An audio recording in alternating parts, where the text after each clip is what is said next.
ನಮಸ್ಕಾರ, ಎಲ್ಲ ಹೇಗಿದ್ರಿ? ಎಲ್ರಿಗೂ ಕೂಡ ದೀಪಾವಳಿ ಹಬ್ಬದ ಹಾರ್ದಿಕ ಶುಭಾಶಯಗಳು. ಪ್ರತಿ ವರ್ಷ ಇದೊಂದು ಕೆಲಸ ಮಾಡು, ತುಳಸಿ ಕಟ್ಟಿಗೆ ಸುಂದರವಾಗಿ ಒಂದು ಪೇಂಟ್ ಕೊಡು. ಖುಷಿ ಆಯ್ತು. ಹಿಂದೆ ಮಾಡಿದಂಥ ಕೆಲಸಗಳನ್ನು ಒಂದು ಸಲ ಮೆಲುಕು ಹಾಕುತ್ತಾರೆ. ಲೈಫ್ ಹಬ್ಬ ಹೇಗೆ ಆಚರಿಸ್ತಿದ್ರಿ? ತಲೆ ಕೂದಲು ನೋಡ್ಲಿಕ್ಕೆ ಆಗನ್ಸುತ್ತೆ. ಬೆಳಗ್ಗೆ ಬೂದ್ ನೀರು ಸ್ನಾನ ಮಾಡಿ ಒಂದು ಕುಂದಾಪುರ ಇತ್ತು, ಇನ್ನೊಂದು ಉಡುಪಿ ಸೈಡಿಗೆ ತಲೆ ಕೂದಲುವಾಗಿತ್ತು. ಒಂದು ನಿಮಿಷ ಏರಿ ಹಾಗೆ ಬಂದೆ. ಒಂದು ಟೆನ್ಷನ್ ಎಂತಂದರೆ ತುಳಸಿ ಕಟ್ಟಿಗೆ ಪೇಂಟ್ ಕೊಡೋಕೇನೋ ಬಂದೆ. ಇನ್ನೊಂದು ಟೆನ್ಷನ್ ಎಂತಂದರೆ ಅರ್ಧಕ್ಕೆ ಮಳೆ ಬಂದರೆ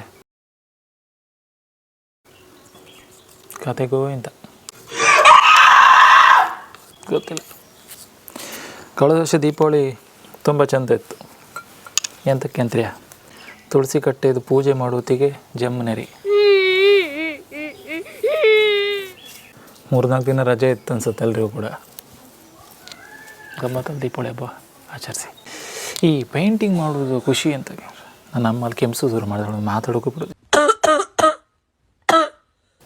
ಈ ಪೇಂಟಿಂಗ್ ಮಾಡೋ ಖುಷಿ ಅಂತಕ್ಕೇನ್ರೆ, ಈ ಶಾಲೆ ಟೈಮಂಗೆ ಈ ಕಾಲೇಜು ಟೈಮಲ್ಲ, ಸಂಜೆ ಕಾಲೇಜ್ ಮುಗಿಸಿ ಈ ಪೇಂಟಿಂಗ್ ಕೆಲಸಕ್ಕೆ ಹೋಗ್ತಿದೆ. ರೀಸನ್ ಇಷ್ಟೇ, ಶಾಲಾ ಖರ್ಚಿಗೆ ಹಣ ಆಗಲಿ ಅಂತ.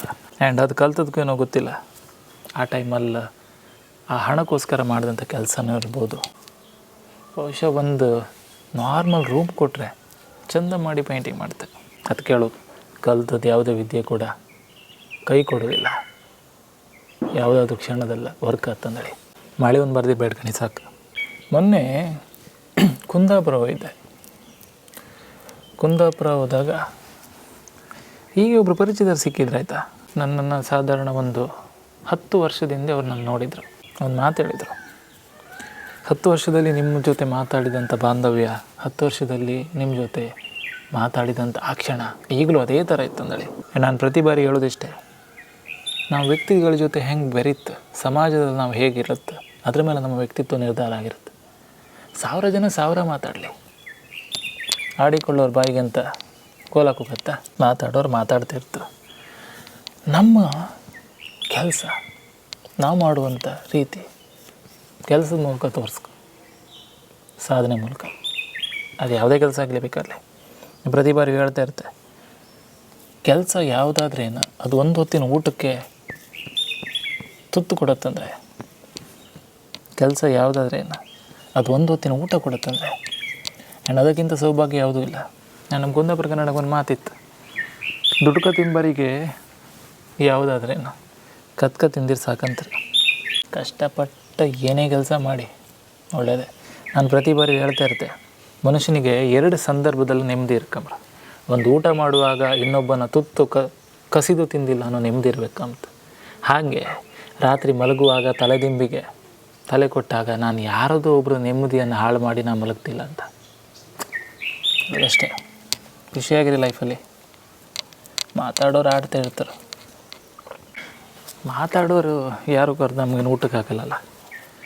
ನಮ್ಮ ವ್ಯಕ್ತಿತ್ವ ಹೇಗಿತ್ತು, ನಾವು ಹೇಗೆ ಬೆಳ್ಕೊಂಡು ಬಂದ್ವಿ, ಆ್ಯಂಡ್ ಬೆಳೆದ ಮೇಲೆ ನಾವು ಬೆಳೆಸಿದಂಥ ಅಥವಾ ನಾವು ಹತ್ತಿದಂಥ ಏನೇನು ಯಾವುದು ತುಳಿಬಾರ್ದು. ನೆನಪಿರಲಿ ಲೈಫಲ್ಲಿ. ತುಂಬ ಜನ ಕೇಳ್ತಾ ಇರ್ತಾರೆ, ನೀವು ಆ ಪ್ರಮೋಷನ್ ಮಾಡೋದಿಲ್ಲ, ಈ ಪ್ರಮೋಷನ್ ಮಾಡೋದಿಲ್ಲ. ನನ್ನ ಉದ್ದೇಶ ಇಷ್ಟೇ, ಯಾವುದೇ ಥರದ್ದು ಪ್ರಮೋಷನ್ ಮಾಡಿದರೂ ಕೂಡ ಅದು ಸಮಾಜಕ್ಕೆ ಒಂದೊಳ್ಳೆ ಸಂದೇಶ ಇರ್ಕ. ಆ್ಯಂಡ್ ನನ್ನ ಪರ್ಸ್ನಲ್ ಒಪಿನಿಯನ್, ಯಾಕೆ ತಗೊಳ್ಳಲ್ಲ ಅಂತ ಕೇಳೋರಿಗೆ ನಾನು ಹೇಳೋದು. ಆ್ಯಂಡ್ ಕೆಲವೊಂದು ಪ್ರಮೋಷನ್ಗಳು ಮಾಡಿದರೂ ಕೂಡ ನನಗೆ ಅದರಿಂದ ಗೊತ್ತಿರ್ಕ, ಓಕೆ ಈ ಪ್ರಾಡಕ್ಟ್ಗಳು ಸರಿ ಇತ್ತು, ಈ ಪ್ರಾಡಕ್ಟ್ಗಳ ಬಗ್ಗೆ ನಾವು ಮಾತಾಡ್ಲಿಕ್ಕೆ, ಈ ಪ್ರಾಡಕ್ಟ್ ಜನರಿಗೆ ಒಂದೊಳ್ಳೆ ಉಪಯೋಗ ಇತ್ತಂದ್ರೆ ಮಾತ್ರ ನಾನು ಅಲ್ಲಿ ಧ್ವನಿ ಕೊಡ್ತೆ ಅಥವಾ ನಾನಲ್ಲ ಪ್ರಮೋಷನ್ ಮಾಡ್ತೆ. ನನಗೆ ಅದ್ರ ಬಗ್ಗೆ ಕ್ಲಾರಿಟಿ ಇರಲ್ಲ. ಅವರೇನೋ ಹಣ ಕೊಡ್ತಾರೆ ಅಂದರೂ ಕೂಡ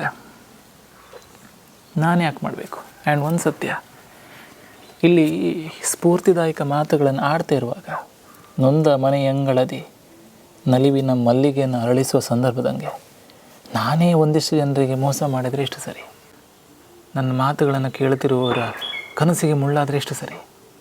ಆ ನಂಬಿಕೆಗೆ, ಮನುಷ್ಯನಿಗೆ ಈ ಪ್ರಪಂಚದಲ್ಲಿ ಅತೀ ದುಬಾರಿ ವಸ್ತು ಯಾವುದು ಕೇಳಿದ್ರಂತೆ ನಂಬಿಕೆ ಅಂತ. ಅದನ್ನು ಗಳಿಸೋಕೆ ತುಂಬ ಕ್ಷಣ ಬೇಕು, ತುಂಬ ವರ್ಷ ಬೇಕು.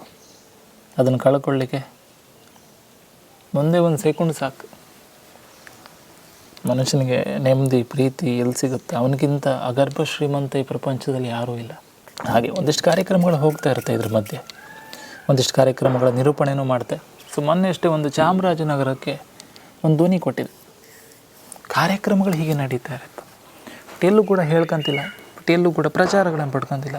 ಕಾರಣ ಇಷ್ಟೇ, ನಮ್ಮ ಬಗ್ಗೆ ನಾವೇ ಹೇಳ್ಕೊಂಬಾಗ ಜನ ಗುರ್ತಿಸ್ಕ. ಯಾರೋ ಕೇಳ್ತಿರ್ತಾರೆ, ಲೈಫಲ್ಲಿ ಹಾಗೆ ಬೆಳ್ಕೊಂಡು ಬಂದ್ರಿ, ಹೀಗೆ ಬೆಳ್ಕೊಂಡು ಬಂದು ಅಂತ ಹೇಳಿ ಅಲ್ಲ ನೀವು ಕೆಲವೊಂದು ಬಾರಿ ಅಂತ. ಆ್ಯಂಡ್ ಒಂದು ಮಾತು ನೇರವಾಗಿ ಹೇಳ್ತೆ, ಲೈಫಲ್ಲಿ ನಾನು ಈ ಥರ ಫಸ್ಟೆ ಈ ಥರ ಕಷ್ಟಪಟ್ಟೆ, ನಾನು ಲೈಫಲ್ಲಿ ಈ ಥರ ಬೆಳೆದೆ, ನನಗೆ ಇಷ್ಟು ಜನ ಮೋಸ ಮಾಡಿದರು, ನನ್ನ ನಂಬಿಕೆಗೆ ಕೊಳ್ಳಿ ಇಟ್ಟರು ಅಂತ ಒಂದು ಸಲ ಎರಡು ಸಲ ಹೇಳಿದರೆ ಕೇಳ್ತೀರಾ. ಪದೇ ಪದೇ ಹೇಳಿದರೆ ನಿಮಗೂ ಕೂಡ ಬೋರ್ ಆಗಿಬಿಡುತ್ತೆ, ಇವನೇನು ನಾಟಕ ಮಾಡ್ತಿದ್ದಾನಂತ. ಆ್ಯಂಡ್ ನಾಟಕದ ಪ್ರಪಂಚದಿಂದ ಹೊರಗೆ ಬರೋಣ. ಯಾಕೆ ಹೇಳಿ, ಮುಖವಾಡ ಹಾಕ್ಕೊಂಡು ಬದುಕೋಕೆ ಬರಲ್ಲ ನನಗೆ. ನಾನು ಇರೋದೇ ಹೇಗೆ ಅಲ್ವಾ? ದೀಪಾವಳಿ ಸಂದರ್ಭ ನೋಡಿ, ಈ ಕ್ಷಣದಲ್ಲೂ ಕೂಡ ನಿಮ್ಗಳ ಜೊತೆ ಮಾತಾಡೋಕೆ ಒಂದು ಖುಷಿ. ನಿಮಗೊಂದು ವಿಚಾರ ಗೊತ್ತಾ? ಲೈಫಲ್ಲಿ ಎಷ್ಟೋ ಸಲ ತುಂಬ ಮನಸ್ಸಿಗೆ ಬೇಜಾರಾದಕೊಳ್ಳೆ, ತುಂಬ ಮನಸ್ಸಿಗೆ ಏನಾದರೂ ದುಃಖ ಆಯ್ತು ಅಂದ್ಕೊಳ್ಳೆ, ನಾನು ಕೇಳೋದು ನನ್ನ ಮಾತುಗಳೇ, ನಾನು ಕೇಳೋದು ನನ್ನ ವೀಡಿಯೋಗಳೇ. ಭಾವ ತುಂಬಿದ ಪದಗಳಿಗೆ ಜೀವ ತುಂಬ್ತಾ. ಆ್ಯಂಡ್ ಸತ್ಯ, ಲಕ್ಷಾಂತರ ಜನ ಸಬ್ಸ್ಕ್ರೈಬರ್ಸ್ ಇದ್ದೀರಾ ಸಜ್ಜನ ಬಂಧುಗಳು. ನಿಮಗೆ ಮಾತ್ರ ನನ್ನ ಮಾತುಗಳ ನೆಮ್ಮದಿ ಸಿಗುತ್ತೆ ಅಂತ ತಿಳ್ಕೊಬೇಡಿ. ನನಗೂ ಕೂಡ ನನ್ನ ಮಾತಿನಿಂದ ನನ್ನ ನೆಮ್ಮದಿ ಇದೆ. ನಾನು ಅದಕ್ಕೆ ಹೇಳೋದು, ಭಾವ ತುಂಬಿದ ಪದಗಳಿಗೆ ಜೀವ ತುಂಬ್ತಾ ಇರ್ತೀನಿ. ಖುಷಿ ಇದೆ, ಇಲ್ಲೊಂದು ನೆಮ್ಮದಿ ಇದೆ, ಇಲ್ಲೊಂದು ಸಂತೃಪ್ತಿ ಇದೆ. ಆ್ಯಂಡ್ ಒಂದೊಂದು ಸತ್ಯ, ಯಾರ್ದೋ ನೆಮ್ಮದಿ ಹಾಳು ಮಾಡಿಕೊಂಡು, ಯಾರ್ದೋ ತೇಜೋವಧೆ ಮಾಡಿಕೊಂಡು, ಇನ್ಯಾರ್ದೋ ವ್ಯಕ್ತಿಯ ಕಂಟೆಂಟನ್ನು ಇಟ್ಕೊಂಡು, ಇನ್ಯಾವುದೋ ವ್ಯಕ್ತಿಯ ಮನಸ್ಸಿಗೆ ನೋವು ಮಾಡ್ಕೊಂಡು ನಾನು ಇಲ್ಲಿ ವೀಡಿಯೋ ಮಾಡ್ತಿಲ್ಲ. ಸತ್ಯ, ನನ್ನ ಮಾತುಗಳೇ ಹಾಗೆ, ಖುಷಿ ಪಡಬೇಕು. ಬಟ್ ಅದು ಒಂದೊಂದು ಸತ್ಯ, ನನ್ನ ಮಾತುಗಳಿಂದ ಇನ್ನೊಬ್ಬರಿಗೆ ನೋವಾಗುತ್ತೆ ಅನ್ನೋದಾದರೆ, ನನ್ನ ಮಾತುಗಳಿಂದ ಇನ್ನೊಬ್ಬರ ನೆಮ್ಮದಿಗೆ ಮುಳ್ಳಾಗುತ್ತೆ ಅನ್ನೋದಾದರೆ ಅಂಥ ಮಾತುಗಳನ್ನು ನಾನು ಆಡೋದಿಲ್ಲ. ನನಗೆ ಗೊತ್ತಾದರೆ, ಇದುವರೆಗೆ ಆಡಿಲ್ಲ, ಅದೊಂದು ನೆಮ್ಮದಿ ಇದೆ. ಇಷ್ಟೇ, ನಾವು ಆಡುವಂಥ ಮಾತುಗಳು ಒಬ್ಬರ ಮನಸ್ಸಿಗೆ ನೆಮ್ಮದಿ ತುಂಬಬೇಕು. ನಾವು ಆಡುವಂಥ ಮಾತುಗಳು 4 ಜನರಿಗೆ ಸ್ಫೂರ್ತಿ ಆಗಬೇಕು. ಸಿಕ್ಕಾಪಟ್ಟೆ ಬಿಸಿಲು ಬರಬೇಕು.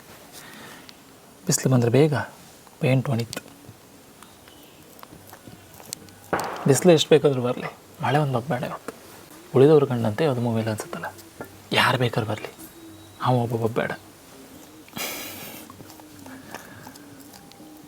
ನಾನಮ್ಮ ಮನೆ ಒಳಗಿದ್ದಾಳೆ. ಈಗ ಸುಮ್ಮನೆ ಕೇಳ್ತಿರ್ತಾಳೆ, ನನ್ನ ಮನಸ್ಸಿಗೆ ಅಂತ ಅವಳು ನನ್ನ ಮಾತು ಕೇಳ್ತಿಲ್ಲ ಅಂತ ಕೇಳ್ತಿರ್ತಾಳೆ. ಇಲ್ಲಿ ಕೇಳಿಲ್ಲ ಅಂದರೂ ಪರವಾಗಿಲ್ಲ, ಆಮೇಲೆ ಲಾಸ್ಟಿಗೆ ವೀಡಿಯೋ ಹಾಕೊಂಡು ನೋಡ್ತಿರ್ತಾಳೆ, ಏನು ಮಾತಾಡ್ತೇವೆ ಅಂತ.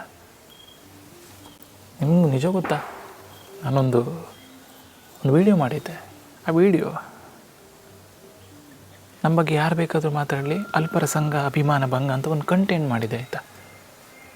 ನನ್ನಮ್ಮ ನಾನು ಕೇಳ್ತಿದ್ಲು, ಆ ಮಾತು ಯಾರಿಗೆ ಆಡಿದ್ದು ನೀನಂತ. ನನಗೆ ಶಾಕ್ ಆಯಿತಾ. ಆ್ಯಂಡ್ ನಿಜ ಹೇಳ್ದೆ, ನಾನು ಆಡೋ ಮಾತುಗಳು ಒಂದಿಷ್ಟು ಕಂಟೆಂಟ್ಗಳು ಒಬ್ರಿಗೆ ನೆಮ್ಮದಿ ಸಿಗುತ್ತಾದರೆ, ಆ್ಯಂಡ್ ಒಬ್ರಿಗೆ ನನ್ನ ಮಾತಿಂದ ಖುಷಿ ಸಿಗುತ್ತಾದರೆ ಅಂಥ ಮಾತುಗಳನ್ನು ಆಡ್ತೆ. ನನ್ನಮ್ಮ ಅಂತ ಏನು ತಿಳ್ಕೊಂಡ್ರು ಅಂದರೆ, ನಾನು ಯಾರಿಗೋ ಟಾರ್ಗೆಟ್ ಮಾಡಿ ಮಾತಾಡಿದಂತೆ.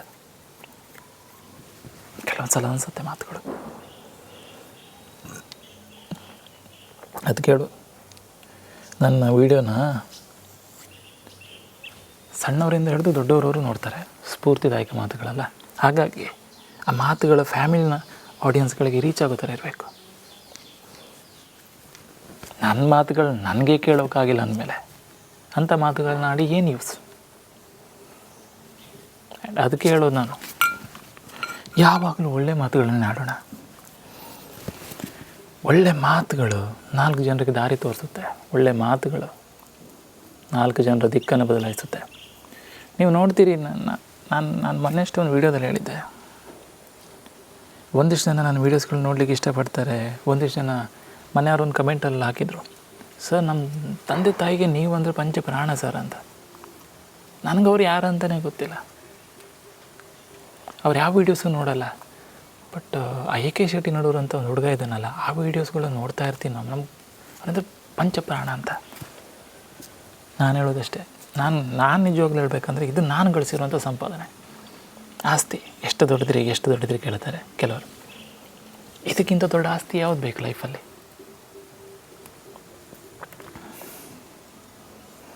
ಖುಷಿ ಆಗುತ್ತೆ ಇಲ್ಲೊಂದಿಷ್ಟು ಕಮೆಂಟ್ಗಳು ನೋಡಿದಾಗ. ಲೈಫಲ್ಲಿ ಸಾಯೋ ನಿರ್ಧಾರ ಮಾಡಿದವಳು ನಾನು, ಬಟ್ ನಿಮ್ಮ ಮಾತುಗಳನ್ನು ಕೇಳಿದಾಗ ನಾನು ಬದಲಾದೆ ಅಂತ. ಲೈಫಲ್ಲಿ ಯಾರೂ ಇಲ್ಲದಾಗ ಸರ್ ನಿಮ್ಮ ಮಾತುಗಳನ್ನು ಕೇಳ್ತೀನಿ. ಯಾಕೆ ಹೇಳಿ? ನನ್ನ ಜೊತೆ ಯಾರೋ ಒಬ್ಬರು ಇದ್ದಾರೆ ಅನ್ನೋ ಫೀಲ್ ಅಂತ. ಅದು ಕೇಳೋದು, ನಾವು ಆಡೋ ಮಾತು ಒಂದಿಷ್ಟು ಜನರು ನೆಮ್ಮದಿ ಸಿಗಬೇಕು. ಗೊತ್ತಿಲ್ಲ ಎಲ್ಲಿಯೂ ತನಕ ಮಾಡ್ತೀರಾ ಕೇಳಿದರೆ, ಜೀವನದ ಕೊನೆ ಉಸಿರಿರೋ ತನಕ. ಬರ್ತಿಟ್ಕೊಳ್ಳಿ. ನನಗೆ ಲಾಭ ಆಗುತ್ತೋ ಇದರಿಂದ ಲಾಸ್ ಆಗುತ್ತೋ ಗೊತ್ತಿಲ್ಲ, ಬಟ್ ಈ ಕಂಟೆಂಟ್ ಇದೆಯಲ್ಲ, ಭಗವಂತನಿಗೆ ಸಲ್ಲಬೇಕಾದ ಕಂಟೆಂಟ್ ಇದು. ಎಷ್ಟು ಜನ ಎಷ್ಟು ಹಾರೈಕೆ ಮಾತುಗಳನ್ನು ಆಡ್ತೀರ, ಎಷ್ಟು ಸಾಕು ನನಗೆ. ಖುಷಿ ಇದೆ. ಒಂದಿಷ್ಟು ಜನ ಈ ಕುಂದಾಪುರ ಬಂದವರು ನನ್ನ ಮನೆಗೆ ಬರೋ ಪ್ರಯತ್ನ ಮಾಡ್ತೀರ. ನನಗೆ ಮನೆಗೆ ಬಂದಿದ್ದು ನನಗೇನು ಅನಿಸಲ್ಲ. ಜಮಖಂಡಿಂದ ಒಂದು ತಾಯಿ ಮಗುವಿನ ಜೊತೆ ಬಂದಿರ್ತಾರೆ ನಮ್ಮ ಮನೆಗೆ. ವಿಪರ್ಯಾಸ ಅಂದ್ರೆ ನೋಡಿ, ನನ್ನನ್ನು ನೋಡೋಕ್ಕೆ ಜಮಖಂಡಿಂದ ಬಂದಿದ್ದಾರೆ. ಆ ವೀಡಿಯೋಸ್ಗಳು ನೀವು ನೋಡಿದ್ದೀರಾ. ನಾನು ಹೇಳೋದಿಷ್ಟೇ, ನೀವುಗಳ ಖರ್ಚು ಮಾಡಿಕೊಂಡು ನನ್ನನ್ನು ನೋಡ್ಕೊಂಡು ಬರುವಷ್ಟು ನಾನು ದೊಡ್ಡವನಲ್ಲ. ಆ್ಯಂಡ್ ಈಗಲೂ ಹೇಳ್ತೀನಿ, ನನ್ನ ಮಾತುಗಳು ಒಂದಿಷ್ಟು ಜನರಿಗೆ ಕಾರ ಆಗ್ಬೋದು. ನಾನೊಬ್ಬ ಮೋಟಿವೇಶನ್ ಸ್ಪೀಕರ್, ನಾನೊಬ್ಬ ಸ್ಫೂರ್ತಿದಾಯಕ ಮಾತುಗಾರ. ಈ ಮಾತುಗಳನ್ನು ಇಲ್ಲೇ ಕೇಳಿ ಇಲ್ಲೇ ಬಿಡಿ, ಅಂದರೆ ಅದರಿಂದ ಒಳ್ಳೆ ಮಾತುಗಳನ್ನು ತೊಗೊಳ್ಳಿ. ಬಟ್ ನಾನು ಹುಡ್ಕೊಂಡು ಬರುವಂಥ ಪ್ರಯತ್ನ ಮಾಡಬೇಡಿ. ನಾನೇನು ದೇವರಲ್ಲ, ನನಗದು ಬರೋದೂ ಇಲ್ಲ. ನನಗೊಬ್ಬರ ನಂಬಿಕೆಗೆ ಮೋಸ ಮಾಡಿಕೊಂಡು ಹಣ ಸಂಪಾದಿಸುವಂಥ ವ್ಯಕ್ತಿತ್ವ ನಂತಲ್ಲ. ನಾನು ಹೇಳೋದಿಷ್ಟೇ, ನನ್ನನ್ನು ಮೀಟ್ ಮಾಡಬೇಕನ್ಸಿದ್ರೆ ನಾನು ನಿಮ್ಮ ಊರಿಗೆ ಬಂದಾಗ ಸಿಗ್ತೀನಿ. ನನ್ನ ನೋಡ್ಕೊಂಡಂತೂ ಬರಬೇಡಿ. ಕಾರಣ ಇಷ್ಟೇ, ನಿಮಗೂ ನಿಮ್ಮದೇ ಆದ ಸಮಯ ಇದೆ, ಸಮಯ ಅಮೂಲ್ಯ. ಅಹಂಕಾರ ಅಂತ ತಿಳ್ಕೊಬೇಡಿ. ಯಾಕಂದ್ರೆ ನೀವೆಲ್ಲ ನನ್ನ ಸಜ್ಜನ ಬಂಧುಗಳು. ಖುಷಿಯಾಗಿರಿ ಲೈಫಲ್ಲಿ. ಏನಿದೆ, ಇರೋದೊಂದು ಜೀವನ. ನಾಳೆ ಏನಾಗುತ್ತೋ ಗೊತ್ತಿಲ್ಲ. ಈ ಕ್ಷಣ ಏನಾಗ್ತಿದೆ ಅದನ್ನು ನೋಡಿ ಖುಷಿ ಪಡೋಣ. ಲೈಫಲ್ಲಿ ಮೋಸ ಮಾಡಿದವ್ರಿಗೆ ಒಂದು ಥ್ಯಾಂಕ್ಸ್ ಹೇಳೋಣ. ಮುಂದೆ ಹೇಗೆ ಹೆಜ್ಜೆ ಇಡಬೇಕಂತ ನಮಗೆ ದಾರಿ ಮಾಡಿ ಕೊಡ್ತಾರಲ್ಲ, ಒಂದು ಮ್ಯಾಪ್ ಹಾಕಿ ಕೊಡ್ತಾರೆ, ನಕ್ಷೆ.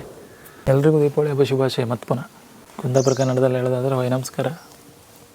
ಎಲ್ರಿಗೂ ಕೂಡ ದೀಪಾವಳಿ ಹಬ್ಬ ಶುಭಾಶಯ. ಎಲ್ಲ ಖುಷಿಯಾಗಿರಿ, ನೆಗೆಡ್ತೀರಿ, ಪಟಾಕಿ ಹೊಡ್ಸತಿ ಜಾಗೃತಿ. ವೀಡಿಯೋ ಎಷ್ಟೊತ್ತರಿಗೆ 10 ವರ್ಷದವರೆಗೆ ಕಾಣ್ತೀರಿ. ಮೊಬೈಲ್ ತುಂಬ ಪೇಂಟ್ ಆಯಿತು, ಜಾತಿ ಆಯಿಲ್ ಎಲ್ಲಿಗಣಿ. ಯಾಕಂದರೆ ನಾನು ವೀಡಿಯೋ ಹೇಗೆ ಬರುತ್ತಿದೆ ಅಂತ ನಂಗೆ ಗೊತ್ತಾಗಲ್ಲ. ಅದಕ್ಕೆ ನಾನು ನನ್ನ ಮೊಬೈಲ್ ಸ್ಕ್ರೀನಲ್ಲಿ ಆನ್ ಮಾಡ್ಕೊಂಡಿದ್ದೀನಿ ಅಲ್ಲಿ ಬರುವಂಥ ವೀಡಿಯೋ. ನನ್ನ ಫೇಸೇ ಕಾಣಿಸ್ತಿದೆಯಾ ಇಲ್ವ ಅಂತ.